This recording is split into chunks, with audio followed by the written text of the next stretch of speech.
Agora vamos começar o nosso livro-texto desta disciplina, o capítulo da ética cristã como disciplina teológica, e não apenas como uma ciência da moral e da prática, mas sim como uma disciplina teológica que surge com conteúdo extraído completamente da palavra de Deus, completamente da teologia.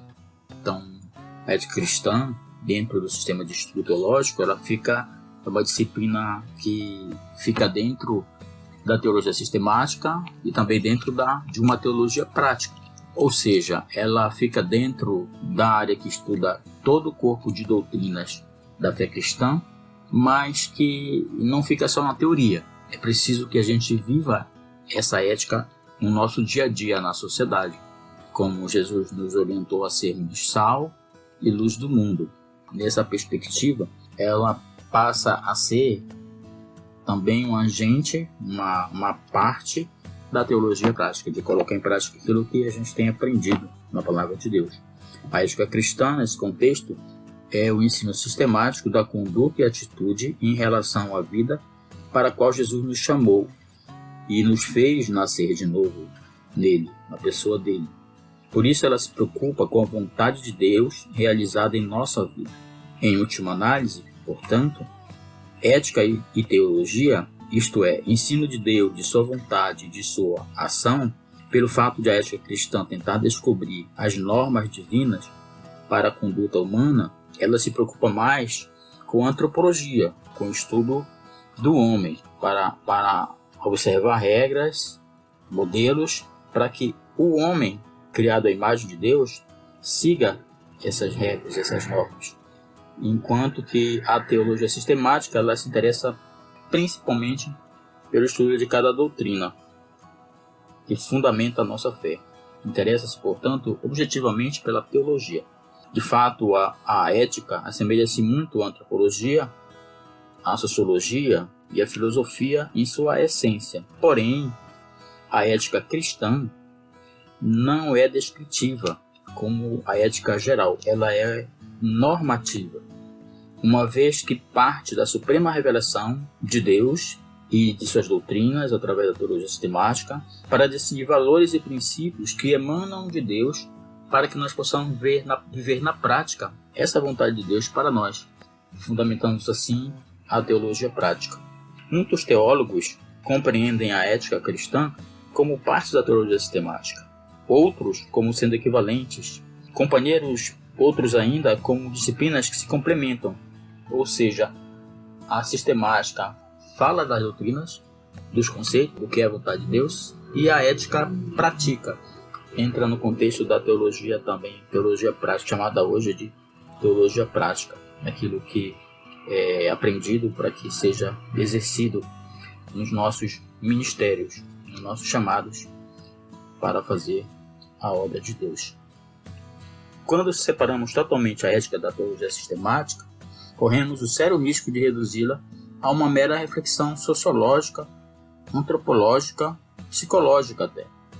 A redução da ética cristã a apenas uma moral natural não é apenas fruto do sistema aristotélico e da decadência teológica que tem ocorrido nos últimos tempos, no liberalismo que entrou dentro da igreja e faz com que os indivíduos, os homens de hoje, eles se preocupem mais em usar as ciências sociais e a sabedoria humana do que a teologia como o regulador de toda a ética da igreja e do cristão nos dias de hoje. Concluímos esse tópico dizendo que a ética cristã não deve ser totalmente separada da teologia sistemática, nem bem como da teologia prática, como também não pode ser completamente absorvida pela teologia sistemática, uma vez porque ela não é só uma teoria teológica, ela é uma vivência real daquilo que Deus traz para nós como orientações para uma vida cristã. Ela busca as normas e diretrizes divinas, como as que estão reveladas nas Escrituras, em todo o corpo doutrinário que compõe a teologia sistemática. Por isso deve continuar sendo uma disciplina da verdadeira teologia, Só podemos fazer ética cristã na medida que conhecemos a Deus, a sua pessoa, a sua obra e todas as outras doutrinas que compõem a nossa fé cristã em Cristo Jesus.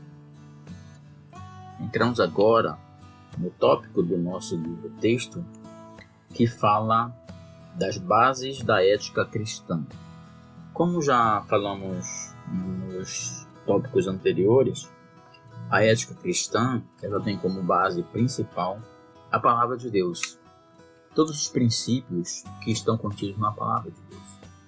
Segundo a teologia do Antigo Testamento e os teólogos do Antigo Testamento, os principais estudiosos estabeleceram nos seus estudos uma média de cerca de 632 mandamentos, que são regras, que são normas, que deveriam ser seguidos em todo o texto bíblico. Então, ao longo de toda a Bíblia, em vários livros, são apresentados a nós, cristãos, alguns princípios de moral, de comportamento, que dali extraímos princípios éticos de conduta para a nossa vida fora da igreja, para a nossa vida em sociedade, para sermos aquilo que Jesus nos define como sal da terra e luz do mundo. Começando esse panorama bíblico, que é a base da ética ao longo da Bíblia, nós começamos pelo código principal de regras, que é os 10 mandamentos, que estão contidos no livro de Êxodo. Ali estão contidos 10 mandamentos, também são repetidos novamente no livro de Deuteronômio, identificando ali 10 mandamentos principais que regulamentam toda a lei do Antigo Testamento. Evidentemente que quando a gente vai para o Novo Testamento, Jesus é inquirido a dizer qual é o principal mandamento. E ele então diz que toda a lei, toda a base ética está sintetizada em apenas 2 mandamentos. O mandamento primeiro, que é amar a Deus sobre todas as coisas, e o segundo mandamento, que seria amar o próximo como a si mesmo. Repetindo, o primeiro mandamento, amar a Deus sobre todas as coisas. Segundo Jesus, o segundo mandamento seria amar ao próximo com a si mesmo. Então ele diz, cumprindo esses 2 mandamentos, cumprirá então toda a lei. Ou seja, se você amar a Deus e se você amar ao próximo, você cumpriria todos os 632 mandamentos que alguns especialistas colocam que seriam esse número de mandamentos estabelecidos na lei de Deus. Então, vamos começar esse panorama do Decálogo. Decálogo é um termo técnico para se referir aos 10 mandamentos que estão no Antigo Testamento. É um sumário compreensível da lei de Deus. É um vocábulo grego, decálogo, que significa literalmente 10 palavras. É bom lembrar que o termo hebraico não significa apenas palavra. Pode ser traduzido também por ordem ou mandamento, segundo o livro de Provérbios 13:13. De fato, são os 10 mandamentos que Moisés recebeu do Senhor para selar o concerto de Deus com o seu povo. Êxodo 34, versículo 28, Deuteronômio 4, versículo 13, Deuteronômio 10, versículo 4. Sim, o mais antigo código de ética que conhecemos é essa listagem, esses 10 mandamentos contidos no Antigo Testamento. Ali, nesses 10 mandamentos, se encontram diretrizes que deveriam fundamentar o relacionamento do povo com Deus, o relacionamento de hebreu com hebreu, o relacionamento com os estrangeiros. Esse código de ética é exposto em seu real sentido também no Novo Testamento. Esse princípio foi escrito a respeito da relação do homem para com Deus desde o princípio. A interpretação feita a Adão registrou sua sanção. Isso você pode conferir em Gênesis 17, versículo 10, em livro de Êxodo 19, versículo 5, Êxodo 20, de 1 a 17 e Êxodo 24, versículo 7. Esses versículos que eu estou falando seria impraticável nesse curso em gravação, ler todos por causa do tempo e duração dessa aula. Mas você tem o texto e você poderá relembrar esses textos e conferir com mais calma na sua Bíblia tudo aquilo que está sendo falado aqui. Nosso Senhor confirmou esse mesmo princípio ao dizer assim: se me amais, guardeis os mandamentos. João 14, Evangelho de João 14, 15. E João, que conhecia a vontade do seu Senhor, reiterou a mesma coisa, dizendo assim: ora, sabemos que o temos conhecido isto, se guardamos os seus mandamentos. Primeira Epístola de João, capítulo 2, versículo 3. Epístola de Paulo aos Romanos 6, 16 a 17. 2 Coríntios 10, 15. E Hebreus 5, 9. Para uma síntese geral dos 10 mandamentos, nessa lição base cristã no Antigo Testamento, sobre o Decálogo, os 10 mandamentos, eu gostaria de apenas fazer um comentário que dos 10 mandamentos, ele é sistematicamente assim dividido em 2 grupos de mandamentos.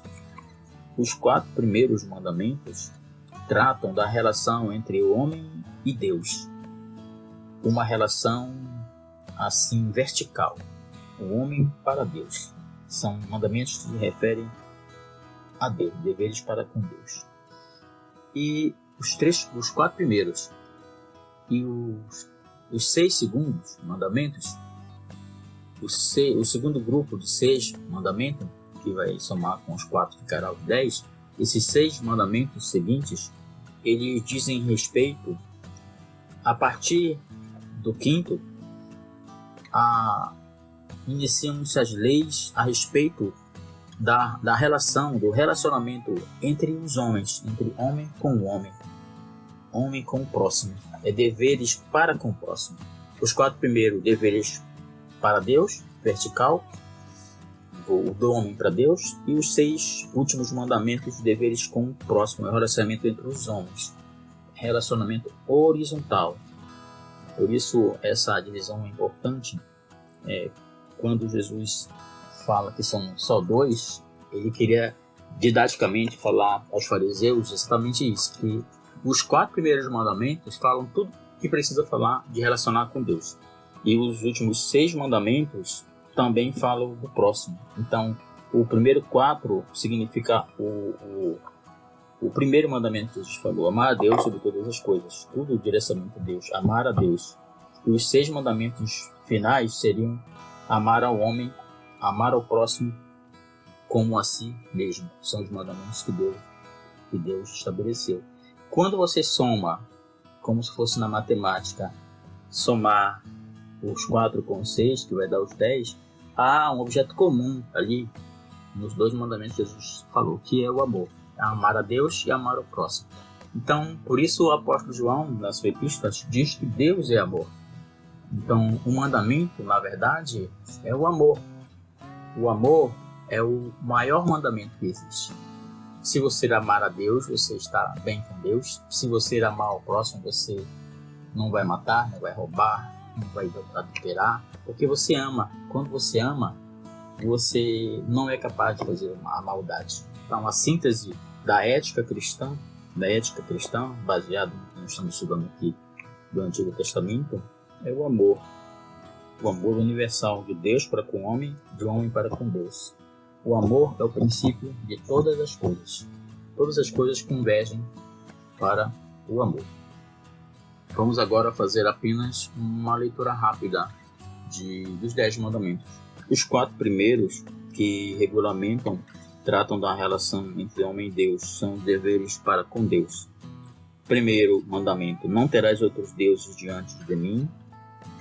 Segundo mandamento: não farás para ti imagem de escultura, nem alguma semelhança do que há em cima dos céus, nem embaixo na terra, nem nas águas debaixo da terra. Terceiro mandamento: não tomarás o nome do Senhor teu Deus em vão, porque o Senhor não terá por inocente que tomar o seu nome em vão. Quarto mandamento: lembra-te do dia do Senhor para o santificar. 6 dias trabalharás e farás toda a obra, mas no 7º dia não farás nenhuma obra, nem tu, nem teu filho, nem tua filha. Porque por 6 dias fez o Senhor os céus e a terra, o mar e tudo que neles há, e ao 7º dia descansou. Portanto, abençoou o Senhor o 7º dia, e o santificou. Então você deve tirar um dia para adoração, para uma relação mais íntima com Deus. A partir dos outros subsequentes 6 mandamentos, eles dizem respeito, os outros 6, eles iniciam as leis respectivas ao relacionamento entre os homens, que é aquela relação horizontal que falamos anteriormente. O 5º mandamento diz assim: honra teu pai e tua mãe, para que se prolongue os seus dias na terra, que o Senhor teu Deus te dá. Este mandamento é o primeiro ligado a uma promessa, o segundo formulado positivamente, porque é o único mandamento com promessa. Então os filhos devem honrar seus pais. O 6º mandamento diz: não matarás. 7º mandamento: não adulterarás. 8º mandamento: não furtarás. 9º mandamento: não dirás falso testemunho contra o seu próximo.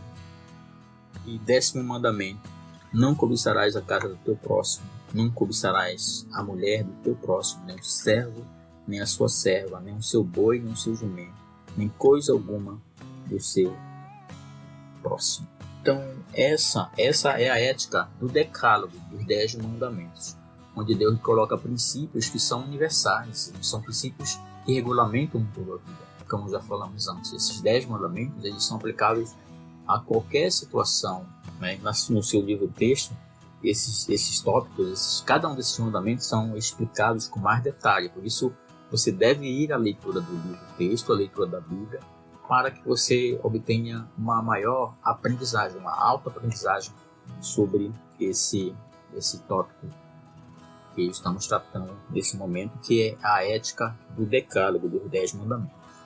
Ainda nesse panorama das bases da ética cristã, do que fundamenta essa base, também nós encontramos os livros proféticos, os livros dos profetas, onde a base que sintetiza o sentido ético desses livros é focado na pessoa de Deus, né?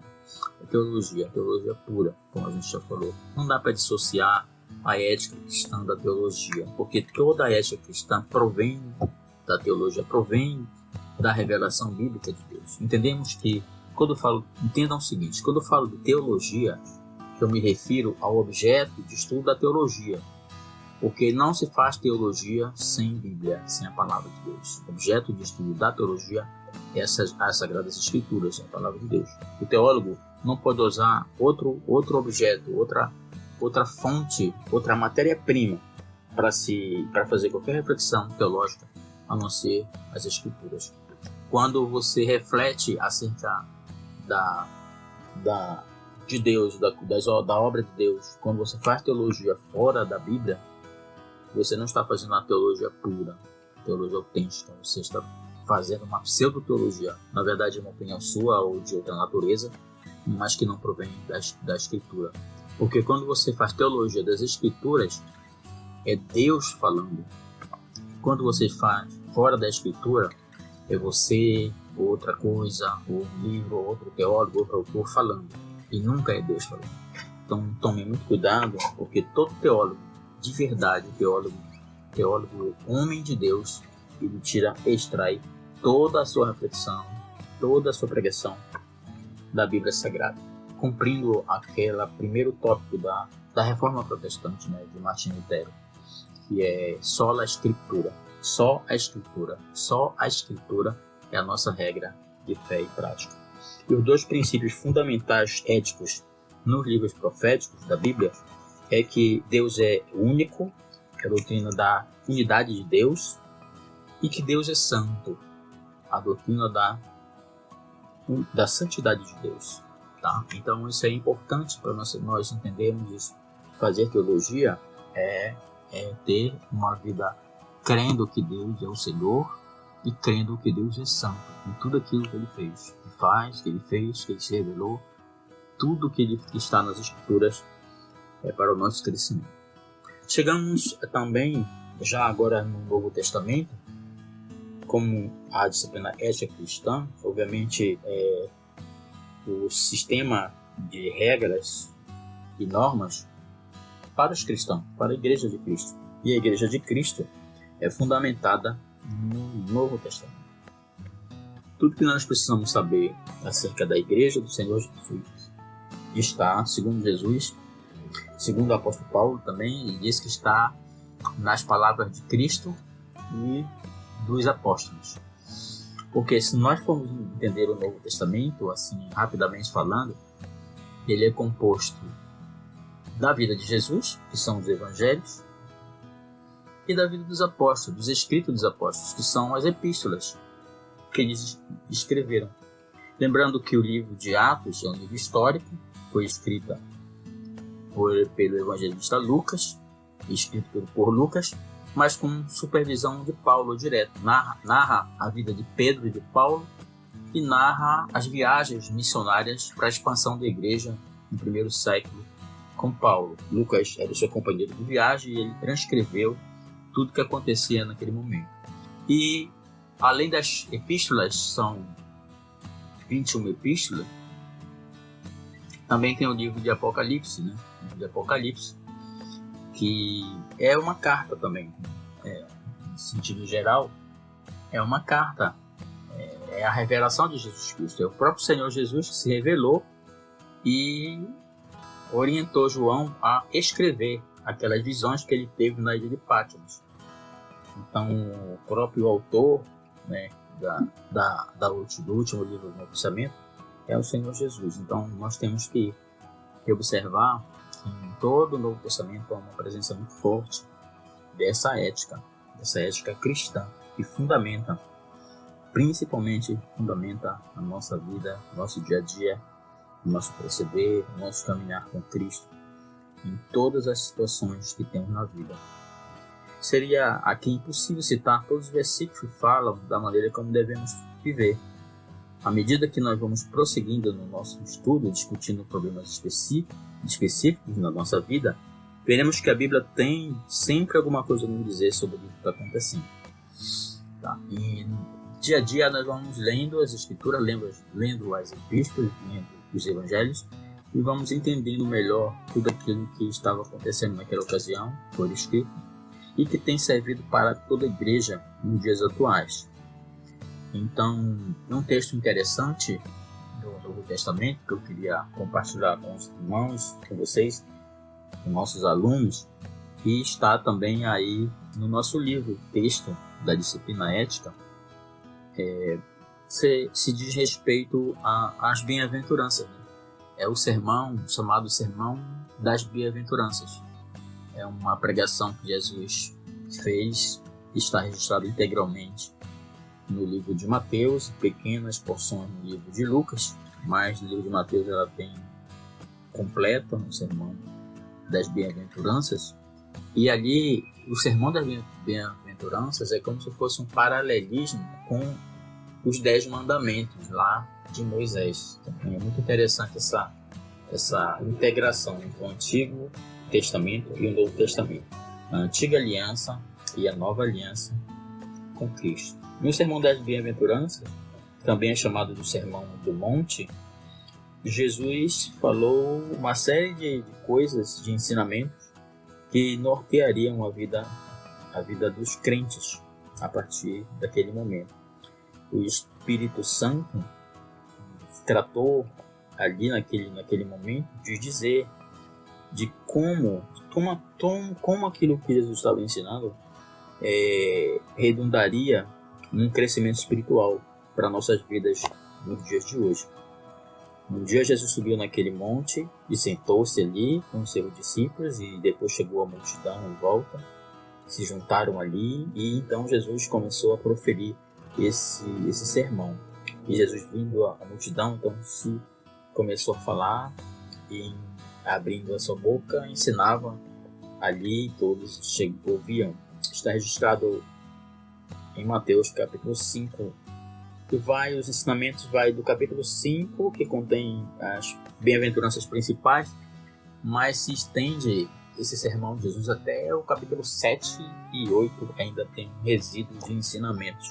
Uma série de orientações para o compromisso cristão que Jesus vai fazendo ali para os seus discípulos, para nós que somos aqui discípulos da contemporaneidade, né? Estamos discípulos no século 21, ouvindo esse mesmo sermão reproduzido ali nas Escrituras, nos Evangelhos.